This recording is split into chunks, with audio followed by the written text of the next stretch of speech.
Hello mga sukilabs. So mo ni ang akong lutuon nga biko karon ako nang gilungag Naka-ready na. Dayon maglatik dayon ko. Oh. Ukay-ukayon para mulapot siya. Ana lang. Tapos ang iyang kalayo dili lang kayo kusog. Ato siyang i-mix pag-ayo until nga mo kuan siya kanang mulapot na siya. Pwede na dahil nato ilunod ang atong pilit. So ang ako din gigamit anang agata kay kuan kuko mama. Para dili na ko magsigig kago, di na ko manghulam og kaguran. Medyo malapot na siya. Ayan na. So ato na dayong ready ang atong pilit kay ato nang ilunod. Excited na ang uban mo kaon sa biko. Ana na. So ato nang i-mix ang pilit sa latik. Hinay-hinay lang. I-mix ginato pag-ayo para mosunop ang iyahang katamis.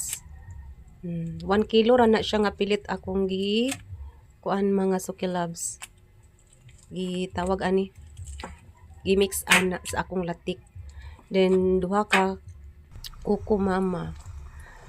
Na mix lang hantod nga kuan gid siya mo absorb tanan mo mix tanan. Okay. Hantod mix ang tanan, ang latik ug ang pilit.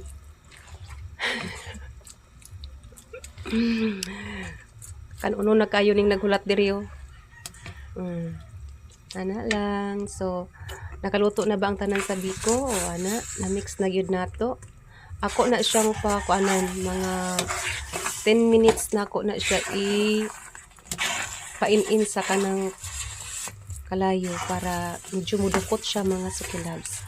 Kay lami man daw kuno ang dukot basta biko. Amot basag ka nga ning lami ang biko nga nay dukot. Gagara gumo. Kagubkob ba. Parisan din nimo sa ako kay iparis dako kay Milo. Uban kay kape. Okay, luto na. Ready na siya. Alin na mga unata mga anak.